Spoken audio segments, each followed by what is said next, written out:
გამარჯობა სტუდენტებო, მოკლედ დღეს ძალიან მაგარ და რაც მთავარია პრაქტიკულ თემაზე გვაქვს საუბარი. დღეს მოვიქნებით თქვენი მეგზური ამ განხილვაში და მინდა ერთად გავიგოთ თუ რეალურად როგორ მუშაობს ჩვენი მეხსიერების ბარათები და როგორ ავარიდოთ თავის ზედმეტ თავის წყვილს.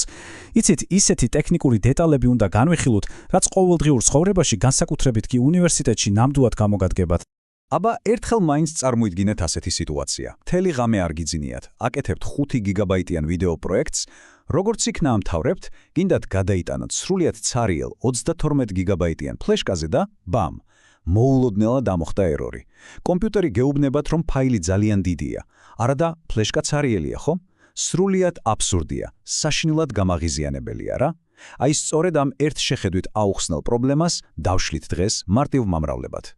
მოდით პირდაპირ საქმეზე გადავიდეთ. მოკლედ, აი რა გვაქვს დღეს გეგმაში. ჯერ გავივლით ფაილური სისტემების საფუძველებს, მერე შევეხებით უნივერსალურ, მაგრამ ცოტა მოძველებულ FAT32-ს. შემდეგ გადავალთ დიდ ფაილებზე და XFAT-ზე. ასევე განვიხილავთ Windows-ის საყვარელ NTFS სისტემას და ბოლოს, რა თქმა უნდა, შევადარებთ მათ, რომ ზუსტად იცოდეთ რეალურად რომელი უნდა აირჩიოთ. დავიწყოთ სულ თავიდან, ფაილური სისტემების საფუძველებით. საერთოდ რას ნიშნავს ეს ფაილური სისტემა? რეალურად რომ წარმოვიდგინოთ, ეს გავს უზარმაზარ საუნივერსიტეტო ბიბლიოთეკას, რომელსაც არც კატალოგი აქვს და არც სექციები. წიგნები უბრალოდ ქაოსურად ყრია ძირს. საჭირო მასალას იქ ხომ ვერასდროს იპოვით? ზუსტად ასეა ჩვენი მონაცემებიც. ფაილური სისტემა არის მეთოდი, ერთგვარი კატალოგი, რომელიც მონაცემებს ინახავს და ალაგებს ისე, რომ კომპიუტერმა ზუსტად იცოდეს სად იპოვოს. ამ სისტემის გარეშე თქვენი მეხსიერების ბარათი უბრალოდ გამოუსადეგარი პლასტმასის ნაჭერია. ახლა კი გადავიდეთ ჩვენს პირველ კანდიდატზე. ეს არის FAT29. უნივერსალური, მაგრამ თავისი მინუსებით. გაიცანით, FAT60, ციფრული სამყაროს ნამდვილი ვეტერანი. ის ჯერ კიდევ Windows 95-თან ერთად გამოჩნდა. ხვდებით რა მხელა ისტორია აქვს. და ალბათ გაგიკვირდებათ, რატომ ვიყენებთ მას დღემდე. პასუხი მარტივია, მაქსიმალური თავსებადობა. სტუდენტებისთვის ეს პირდაპირ მისწრებაა. ხან ბიბლიოთეკის ძველ კომპიუტერში აერთებთ დრაივს, ხან ჯგუფელის მაკში, ხანაც უნივერსიტეტის პრინტერში, ან თუნდაც სათამაშო კონსოლში. მოკლედ, FAT60 თითქმის ყველგან უპრობლემოდ მუშაობს. ის ყველას ესმის. მაგრამ აი სად მარხია ძაღლი. მთავარი პრობლემა ის არის, რომ ამ ვეტერანს აქვს ერთი ფატალური ნაკლი თანამედროვე სტუდენტებისთვის, მაქსიმუმ 4 გიგაბაიტი. დიახ, ეს არის ერთი კონკრეტული ფაილის მაქსიმალური ზომა, რისის შენახვაც მას შეუძლია.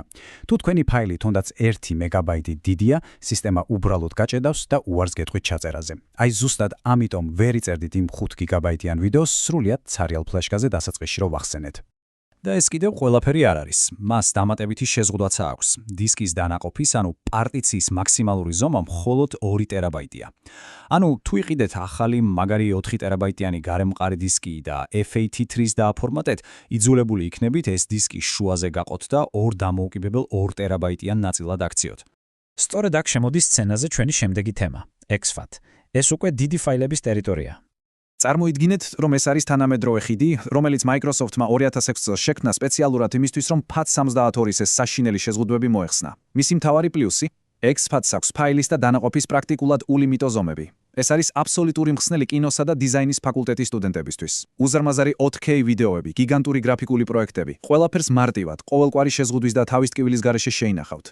რაც შეეხება თავსებადობას, XFAT აქაც ძალიან კომფორტულია. ის იდეალურად მუშაობს თანამედროვე Windows-სა და Mac სისტემებს შორის. ასე რომ ჯგუფელებთან მასალების გაცვლა საერთოდ აღარ არის პრობლემა. თუმცა ერთი რამ უნდა გაითვალისწინოთ. ძალიან ძველ მოწყობილობებზე ან Linux-ის ზოგიერთ ვერსიაზე შეიძლება ჭირველობა დაიწყოს და არ წაიკითხოს.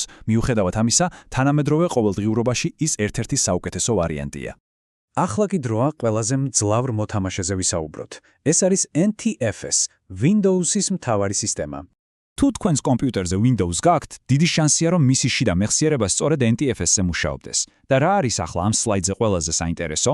ის დამატებითი სერიოზული ფუნქციები, რაც მას მოყვება. მაგალითად, მონაცემთა უსაფრთხოება, შეგიძლიათ კონკრეტულ ფოლდერებს ცდომის შეზღუდვები დაადოთ. ასევე არის შიფრაცია, მაგრამ სტუდენტებისთვის ყველაზე დიდი მაშველი რგოლის shadow copies, ანუ ფაილების აღდგენის ფუნქცია. სისტემა ჩუმად თავისთვის ინახავს ფაილების წინა ვერსიებს.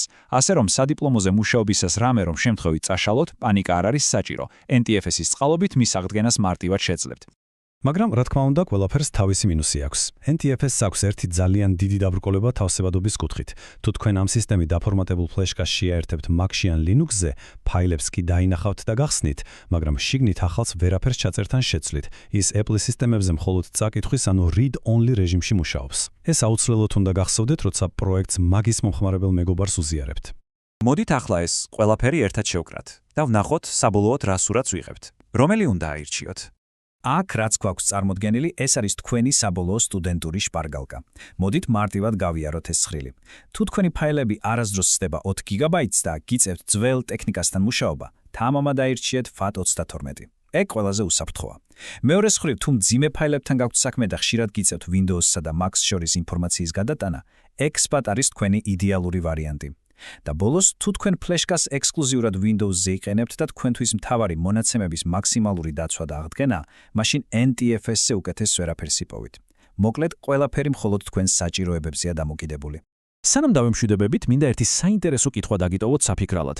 აბა, შეამოწმეთ, კონკრეტულად რომელ ფაილურ სისტემას იყენებს თქვენი მთავარი USB დრაივი სწორედ ახლა? ხომ არ არის დრო, რომ დღეს მიღებული ცოდნა პრაქტიკაში გამოიყენოთ, ფორმატირებას შეცვალოთ და თქვენი ფლეშკა ზუსტად თქვენს სტუდენტურ საჭიროებებს მოარგოთ.